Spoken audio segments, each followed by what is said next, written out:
Hello, Sanford. You are watching the Coyotes Football Network. I'm Jonathan West, and welcome to the Nest. Last week, the Coyotes got a huge victory over the defending national champions in what is possibly the biggest win in school history.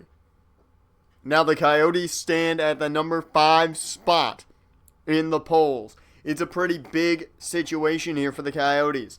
They're just a number of spots away from being possibly in the national title game come the end of the year, but we can't look that far ahead. You got to look for the weeks coming up because there's still plenty of conference games left to go, and this Sanford team, I don't think it's proven they can destroy everyone in their conference just yet. Now let's talk a little bit about recruiting, as the recruit situation is kind of stagnant right now. We're not hearing any big news. Everything's kind of the same. The word, though, with the 4-star athlete Terry Robinson is very interesting. The battle seems to be between Washington and Sanford. However, Bowling Green's name has been thrown in the mix quite a lot from what I've been hearing. Now, Sanford, as far as I know, is on top of that battle, but there's a lot of kind of confusion going on of which school he truly does favor. So Robinson could be a question mark all the way possibly to the offseason. We may not even know where Robinson decides to go before this season comes to a close. Now, some more guys to talk about. Chris Burley heard all the interest from FIU, from Sanford. And he jumped on the bandwagon immediately from what I've been told. He is ecstatic that a top team is looking his way.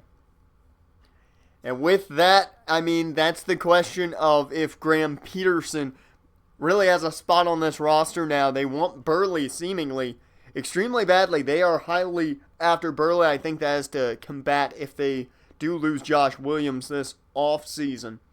But you've got to watch a lot of this receiver situation now, with Williams possibly leaving and, of course, now possibly getting Chris Burley into the mix. Now, the American Players of the Week, you have Justin Wilson, the corner from Tulane, and Brian Bowling, the sophomore quarterback from Memphis, getting the awards. Very good game from Bowling in the loss to Tulane. Now, the American Conference Championship standings are as such. Sanford rules the building. It is the place that Sanford created here now. They are the face of the AAC at number 5 in the nation, number 1 on top of the AAC. Cincinnati's right behind them, though, with a 2-0 conference record and only 1 loss total. So expect that to be kind of a war there in the East between Cincinnati and Sanford. First team to lose a conference game there might be out of the running with the way the other team is going. So very interesting situation looking there. But fun fact for every Sanford fan, UConn is sitting at the bottom of the barrel. So that's always a fun thing to see. Now we head to the top 25, and of course Sanford sitting at that beautiful number 5 spot after beating UCLA, who has dropped to number 13 in the rankings. Now there are still a number of teams ahead of Sanford: Texas, Ohio State, Florida State, and Tennessee. Sanford's going to need a lot of help, I think, in order to get up there, to get that shot. Of course, all those teams I just named are more than likely going to have to go through a championship game in order to get to that national title. So it is not out of the question that Sanford maybe wins the MAC championship, and is on to a national championship. It's just not out of the question. I can guarantee you of that. As TCU, LSU, and a number of other schools at the bottom of the barrel here in the top 25. Penn State holding strong at 23 is a surprise to a couple people. But nonetheless, we'll move on to the AAC schedule this week. Sanford College heads to East Carolina to face the Pirates. Ought to be a fun matchup there. Another one to keep in mind is Connecticut at Cincy. Now, Sanford is favored, of course, against the Pirates away. Keep in mind, though, this is not a game that I think you can immediately go, oh, it's a trap game. I don't think that's what this is one bit. What I do think this game could be is overestimating your opponent. Or I'm sorry, underestimating your opponent. I could see that happening. We've seen the overconfidence come into play at times with John Scott. He's gotten overconfident at points, and it has hurt this team. We'll see how things go this week against an ECU team that just isn't as big when it comes to some positions as Sanford is. Sanford has the advantage, I think, across the board, whether it's on offense or defense. Sanford should beat ECU with ease. It shouldn't be a tough matchup. ECU runs a little bit of a pistol, somewhat option offense. They like to run that no huddle. They like to run the football with the quarterback on options. This is an issue for Sanford defensively. They have not been good at stopping that. However, this team on offense knows how to score points, and that is going to be a key contributor, I think, to this game. As when we talk about ECU, you got to talk about quarterback Marcus Strickland. He's had a solid season so far. 1,568 yards, 9 passing touchdowns, but 8 interceptions. He's not throwing the ball a ton compared to some other quarterbacks in the nation, so that's one thing to keep your eye on. Now, he only averages about 11 attempts, so that means we're going to see probably a ton of not only handing the ball off to his running back, but just trying to run the football himself. They are not a throwing offense by any means. As Corey Davis will be more than likely the target if they do throw the football, his tight end. And that is a guy who really can do a lot of damage. He's averaging 16 yards a catch, 2 touchdowns, and he's only dropped 1 football. Now on the defensive side of things, Willie Jones, a man to be careful of. He's got 26 total tackles, and he's also got 26 assisted. So you add that together, that's about, I'd say, 52 total tackles that he's put together already. This kid is a monster on the field, so watch out for number 56 on that ECU defense. Now when it comes to Sanford's offense, they've got to start finding ways to get that running game more involved, at least in my opinion. Joe Baker hasn't had a great season. It's been solid. 4.9 yards per carry, 3 touchdowns. He's looking pretty much as good as he did last year. However, getting, of course, more carries. They got to get that run game going, and if you get the run game going, it opens up those bigger plays for, of course, Josh Williams, who is having a phenomenal season this year. And I mean, putting in some big work that I think NFL scouts are just loving. Of course, only dropping 2 footballs as well so far. Now, Sanford also has a defensive tackle machine, as Dylan Crosby is a definite guy to keep in mind. 5 sacks on the year. His first year starting, he's got 5 sacks and 11 total tackles. 7 of those are for a loss. Dylan Crosby has been a monster from that defensive tackle spot. I expect a lot more out of him here this season. As Daniel Clemens, also another guy to talk about, the strong safety, has had a very, very solid outing, and I expect even better play from him this coming game. He has been a prime player, and I expect to see even more from Daniel Clemens this year, as he's been the big safety to watch for the most part. Now this team is looking at a possible national championship year. However, we've heard from a ton of people here in Sanford, at least from those that have seen the clips of practice, that they're a little worried about John Scott's focus, how he plays during practice. He's a little lackadaisical, and I'm not going to argue with that. It does seem that Scott kind of takes it easy in practice. He's not doing things as he normally would. He's not looking as focused. He's kind of taking almost a break during practice and not trying to act as though it's a game time situation.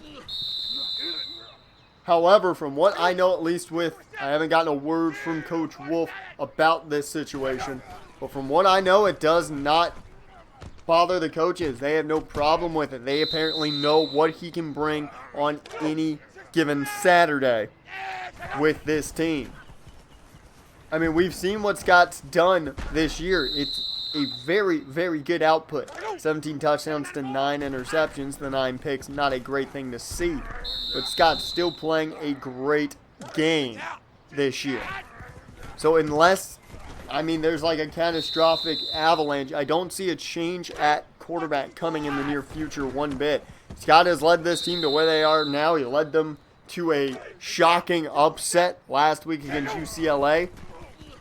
I think this team lives and dies by the hand of John Scott, maybe with a little bit of help from Josh Williams. So, I don't think we'll be seeing any quarterback change of any sense. And if we did, I don't know who they would go to. It doesn't seem the coaching staff has a lot of faith in Tyrese Baker as a thrower, as they kept him primarily as a option runner. And Graham Fink we have a very small sample size of. So I'm wondering if the coaching staff is just very hesitant to give him that shot, not knowing what he can do. So a lot of questions if a quarterback change were to happen. But I don't think we need to focus on that. What we need to focus on is this week's ball game and the question marks that I think are there for this week. Can Sanford take the momentum after a giant upset, after beating the defending national champions, and turn that into another win, or does that give them the overconfidence and make them feel like they're the big man on campus, the big top kahuna here in the NCAA? They already feel like they're national champions. This team hasn't had this type of success yet. They have not had a season where they're sitting there and people are talking about they could be in the national championship. They should win this game. They should win that game. It hasn't been, they haven't had this type of year. And this week is going to be the test to see if they can keep the talk going. That's all the time we've got, though, for this edition of The Howler, folks. I've been Jonathan West. You've been watching the Coyotes Football Network. We will see you this weekend. Hello, Sanford. You are watching the Coyotes Football Network. I am Jonathan West, and welcome to Dowdy Fickle Stadium. I'm sorry if I pronounced that wrong. Dowdy Ficklin Stadium here that I've got on my notes. But welcome here, folks, as East Carolina hosts the Sanford College Coyotes in what is going to be a very interesting matchup, to say the least, as the Coyotes are looking to jump even higher up that top 25. They are ranked number 5 in the nation right now, and if they continue to run through the AAC like they have been, well, they may be number 1, maybe even number 2 by the end of this season. We'll have to wait and find out, as they are currently number 1 on the eastern side of things. East Carolina number 6 in the East in the AAC.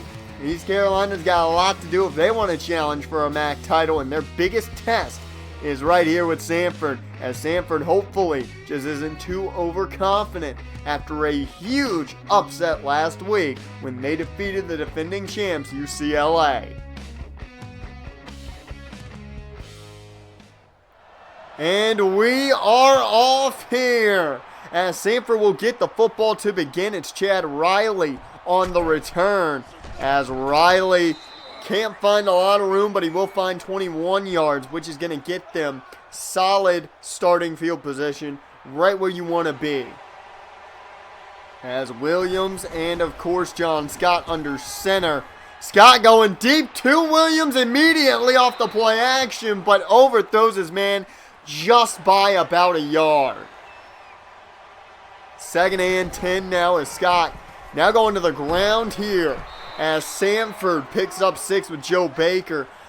They try to beat him deep right away, go to the ground now to maybe try and put them back in a false sense of security. Let's see where this leads. It's 3rd and 4. They go back to the ground, and Baker can't find enough. Only a gain of 3.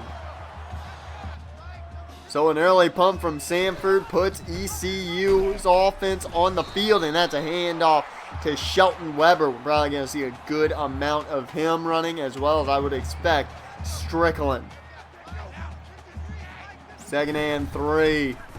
As Strickland taken off immediately. I knew we'd see him running, just didn't expect this soon. But Adam Woods there to stop him, the freshman linebacker. 3rd and 4. Strickland finds the curl. That is Tim Simpson. 13-yard reception and enough for the first down. 1st and 10 here, still in the shotgun. Strickland hands off to Weber, and he's going to fight away from some defenders, but still going to lose a yard as Scott Boyd brings him down with a big hit. The no huddle begins again. 2nd and 11 here. As Strickland waiting, he takes the snap, hands off to Weber for the draw, and he's finally going to find some yards. It's 7 yards on that, making it a much more manageable 3rd down situation. 3rd and 4. As Strickland takes the snap, looking to throw to the sidelines. That's taken away, Dylan Trevor.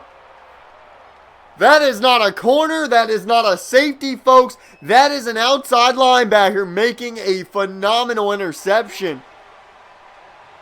And they said he was inbound, so Sanford will have the football, and that is a slant over the middle to Adam Gillette. 17-yard reception and a big first down right after the pick. 1st and 10 now out of the gun. They go play action. Scott connects with Moore. Taylor Moore, 21 yards. And a big play nearly putting them in the red zone as they're now down at the 21 after that 21-yard reception. A huge connection there. 1st and 10. Handoff goes to Baker, and the Coyotes are in the red zone. A 3-yard gain will put them in, and they can now put some points on the board, hopefully. Gutierrez, the man in motion. They'll go play action. Scott over the middle connects with Gillette. He's become a favorite target as of late, and he puts another nice chunk of yards there together. Down at around the 2. Handoff goes to Collins, and the power back goes in from that fullback position. Touchdown Sanford as Chad Collins gets him in there first. We'll take you to an update here as Baylor defeats Oklahoma State in a tight one, 28-23. The Baylor Bears having a good showing as they stay undefeated, 6-0. Welcome back, everyone, here to East Carolina as Sanford is up 7-0 now. Marcus Strickland dropping back for the Pirates. They'll connect with a wide open Tim Simpson, 18-yard reception. 1st and 10 now. Handoff goes to Shelton Weber, and he's not going to find a lot. That's only 1 yard. It's 2nd and 9 now as Strickland takes the snap. He's looking to run, throws on the run, and right into a giant wasteland of green turf as there was no one around there to make a catch. 3rd and 9, and Strickland needs a first down. Going deep downfield, but that's deflected. Dustin Jordan on coverage. He's still looking for that first pick in pretty much 2 years as handoff goes to Baker here by Tyrese Baker, who is in the ball game at quarterback in the pistol, as that's going to be a 9-yard gain. 2nd and 1. Scott hands off to Tom Joseph, who checks in, giving Baker a break. 6-yard run and a new set of downs for the Coyotes, as things are just going the Coyotes' way right now. 1st and 10. Scott looks to throw. Going deep downfield, and that one nearly intercepted. Scott's got to be more careful with throws like that as Morris nearly had it. 2nd and 10. Scott over the middle connects with Baker on the angle route. It is enough for the first gain of 14. This passing attack continues to flow here.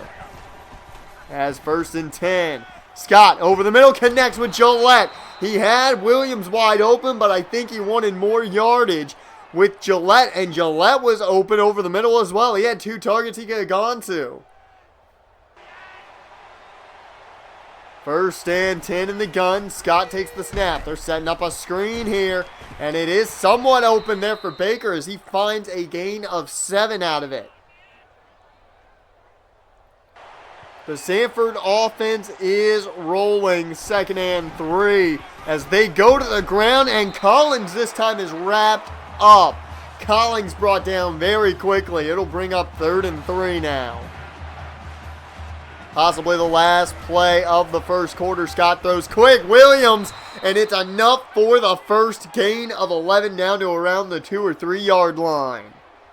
That will take us to the end of the first quarter. Sanford is on top of things, 7-0 over the Pirates of East Carolina.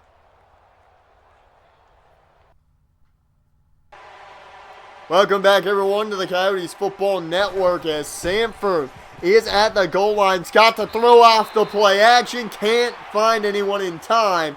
Luckily, that one falls incomplete, and it will be 2nd and goal.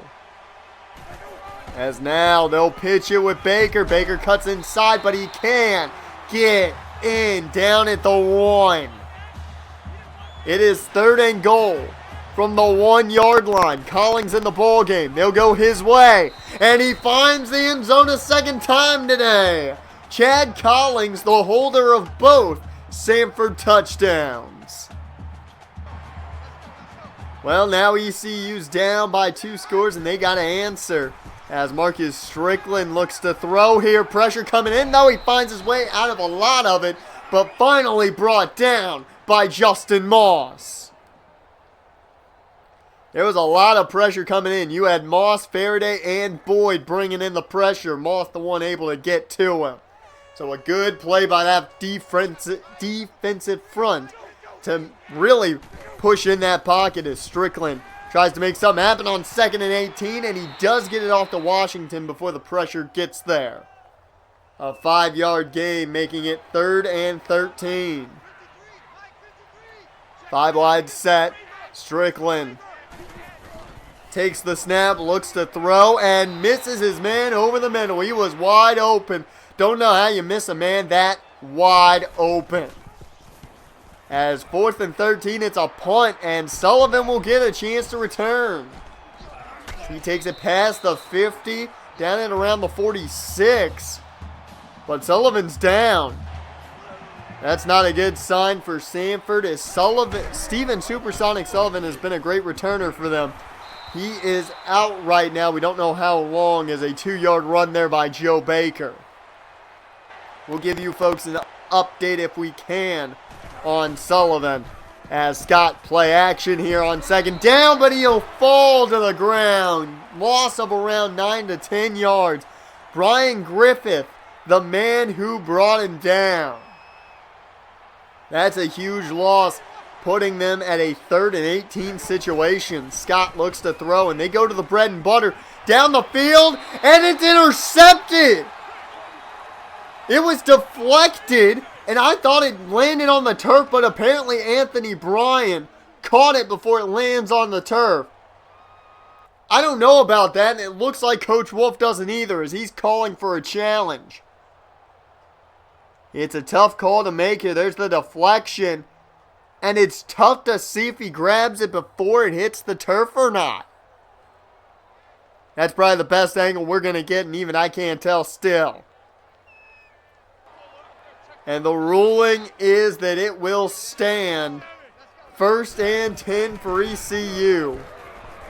A big mistake there as the pitch goes out to Weber from Strickland. 8 yard run. And that's going to hurt Sanford now. They could have continued to go down the field, maybe at least punted the football away. Now they have to defend this ECU offense as Shelton Weber finding room to run now. 13 yard rush, as these option plays are working out for the best.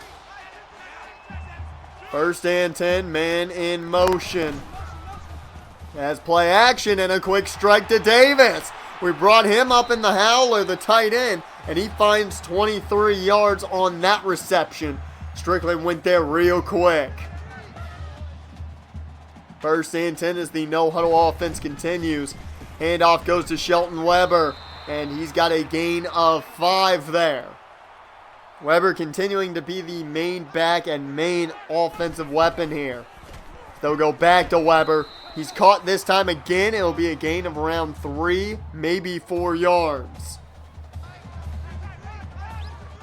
3rd and 2 in the gun.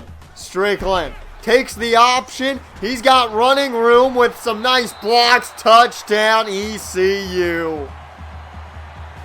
Well, the Pirates are on the board. Sanford still does have their lead, but now it's been cut in half. So 1st and 10, how does Scott answer the pick as Baker can't find much room on that screen? That's only going to be a gain of about 1 yard. It's 2nd and 9. Scott hands off to Baker. Can he find some room? He cut back inside and finds plenty for the first. Gain of 11. Nice run there by Joe. 1st and 10. Scott goes back to Joe Baker. He had more room inside. Cut to the outside this time instead of trying to go back inside. Not going to be a huge gain of 4, but it does make it more manageable. 2nd and 6. Scott looks to throw. He can't connect with his intended target as that's going to be deflected. Pat Jackson was the intended target on the last throw as Scott goes down for the sack. They brought the house, not able to get the ball off in time, and Darius Smith collects the sack on Scott. Well, folks, looks like they're going to have to punt it again. ECU's got a chance now. 1st and 10. Weber gets the handoff, and he's going to run it up for a gain of 2. First time out by the Pirates. 2nd and 8 now. Strickland in the gun. He'll take the snap. Over the middle, connects with Williamson, and that's going to be a gain of 5. Makes it a manageable 3rd and 4 situation. They're back in the shotgun with the no-huddle offense. As he'll take the snap to Strickland. Over the middle, that one's batted down. Justin Moss. Believe it was Moss or Fowler that got a hand on it. I want to say Moss. As 1st and 10 now for Sanford following the ECU punt. As a 4-yard run there for Baker as he was caught up on his own offensive lineman. Sanford really wishing they had that other timeout now. That would give them an extra one to work with as that falls incomplete. Scott trying to get it off, just got it off in time and went nowhere. 3rd and 6. Scott setting up a screen. Baker's got room, but just not enough as it is a 4-yard gain. And that's going to set up 4th down. They'll take a long field goal, 63 yards, and it is just under the crossbar. No good for Jackson Stone from 63. They took the chance to end the half. But we will go into halftime 14-7. Sanford is on top, but East Carolina has been fighting back. We'll have more here on the Coyotes Football Network. Welcome back, everyone, to East Carolina and the Coyotes Football Network as Sanford is winning by 7 as that is Corey Davis with an 18-yard gain to begin this 3rd quarter of play. As Sanford looks to get back on the right side of things defensively as they were assaulted by ECU on their scoring drive. Now they've got to fight back, a gain of 9 there by Weber on that short reception. 2nd and 1. Option here for Strickland, and he will get enough for the first, brought down though by Sam Williams. It's 1st and 10 now in the 5-wide set. Weber, the man in motion. They'll go option again. Pitch goes out to Shelton Weber, and he powers through Pat Riley, and enough for the first down. Gain of 12. Very disappointing play there as Riley should have had him. Strickland goes to Weber again, and that's going to be a 3-yard gain. Weber and Strickland have been the main proprietors of the offense here, running the football. Now we're seeing them go to the passing game, a little surprising. And it looks like that's going to catch them off guard a bit more now, as that's a false start for ECU. 2nd and 12 following the false start. They're back in that 5-wide set. Strickland looking to throw. Connects with Turner on the curl. It's an 11-yard gain. 3rd and 1 coming up. As Strickland takes the snap out of gun.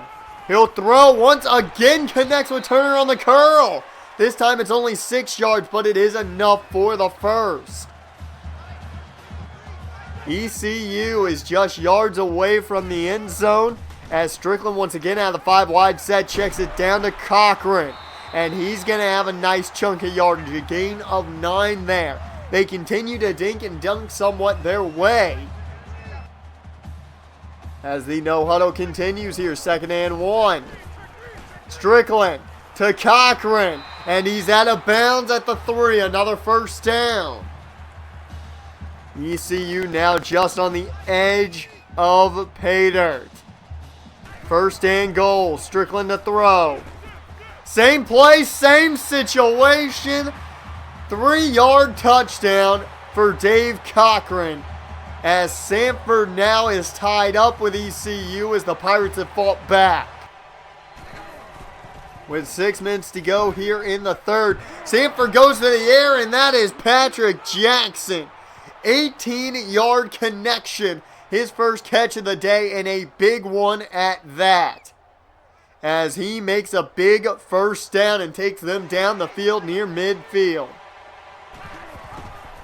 1st and 10, and they'll go option for Scott. He fights through one would-be tackle. And if he goes inside, I think he has a lot more yards there. But he does gain 3. Got to give it to Scott on that run. 2nd and 7. They'll go to the ground now as they should with Baker. He's got room. And that's going to be a nice 16-yard gain and enough for the first down. They needed a run like that from Baker to really get momentum going on the ground. They got the blocks they needed, and they got a great first down there.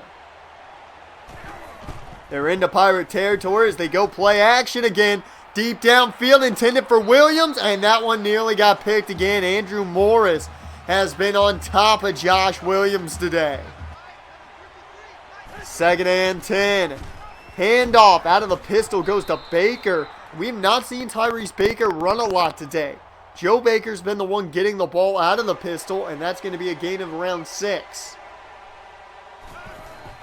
3rd and 4 from the full house. Scott to throw. Connects with Gillette, and he has been the favorite target today. 10-yard reception and another first down. 1st and 10 out of the gun. Scott to throw. Looking downfield again. He's got to quit just throwing it downfield here. He had some open guys on the crossing pattern. He's got to look at the smarter man here. He wants the big play, maybe a little too much, as Baker gets the handoff on 2nd down. A gain of 4 there. 3rd and 6. Scott under center. And they'll go with a handoff to Joseph. Surprising there, as Tom Joseph gets 6 yards. Not enough for the first, though. Sanford still out there, though, on 4th down. They go to Collins, and the Bruiser gets the first down. So the optometrist does his job, gets it out of the eye for him, and gets them a first down as 1st and 10 is here once again as play action. Scott to the end zone. It's Theory. Touchdown, Sanford.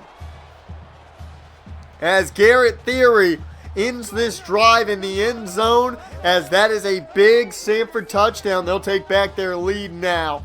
And ECU now has to answer a very nice drive, give or take a couple plays, from the Coyotes. 1st and 10. Strickland off play action downfield, and that one should have been gone. Keith Darby with great coverage nearly took it away. 2nd and 10. Strickland. He's looking to throw, almost ran out of time as he just really throws that one away in the vicinity of a receiver.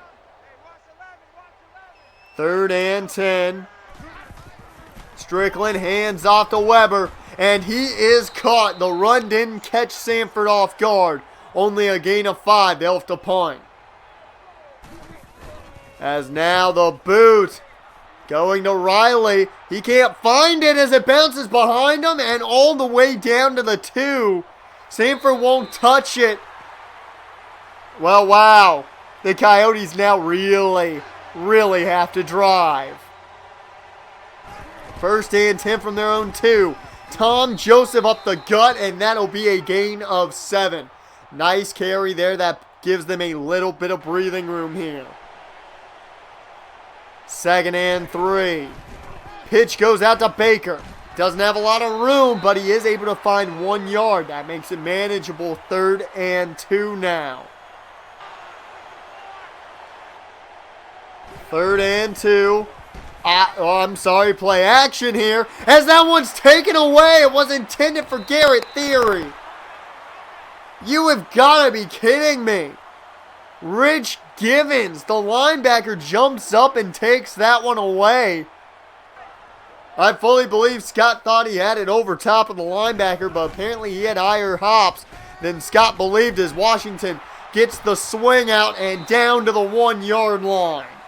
A 13-yard swing, as that may just bring us to the end of the third. No, the no huddle will allow one more play as Strickland is brought down. He doesn't get the pitch off. A loss of 3 as Scott Boyd makes the play, taking us into the final quarter of play. This has been a fun one so far now. 21-14, Sanford is on top of East Carolina, but the Pirates might just be fighting back. We'll have the final quarter of play here on the Coyotes Football Network.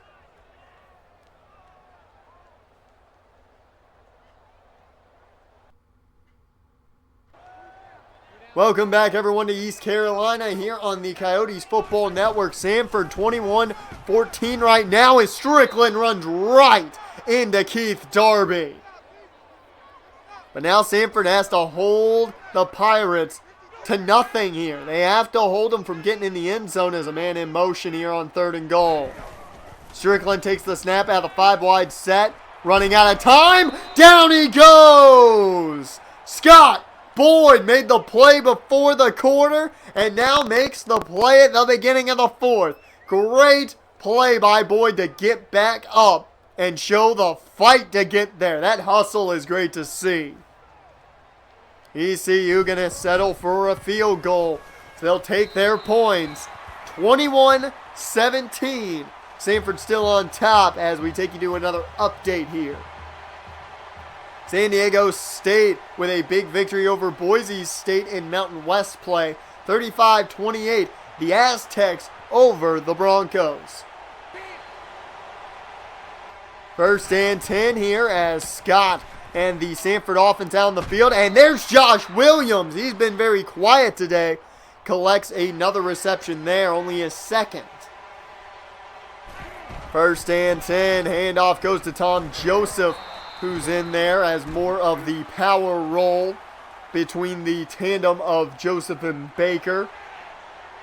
2nd and 7 now as Scott under center, dropping back, looks to throw. That's Theory to the 40, and he's down and around the 33-yard line. A great play, 27 yards, and Theory was left immediately wide open.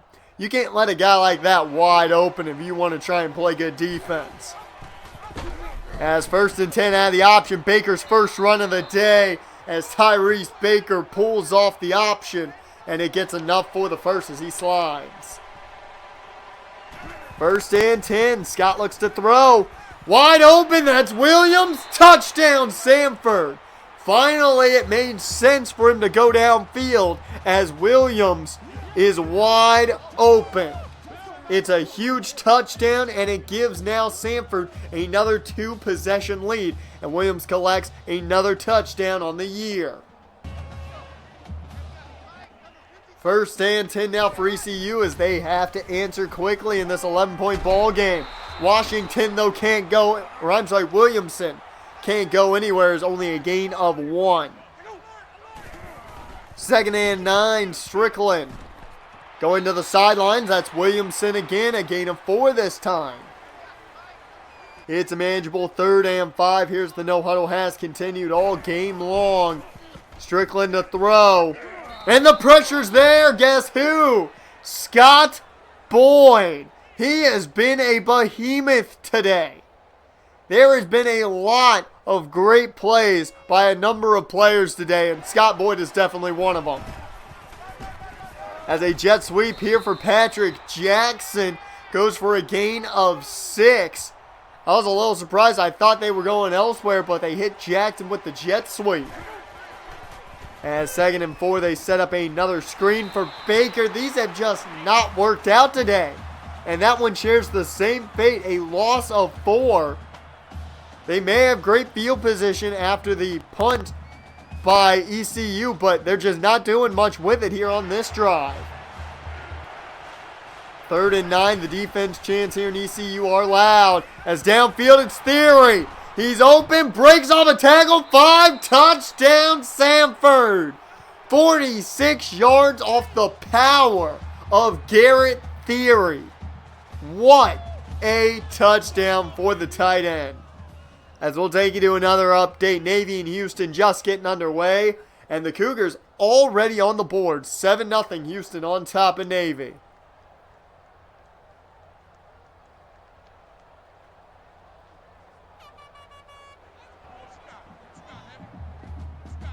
First and 10 now back here in ECU as Strickland looks to throw.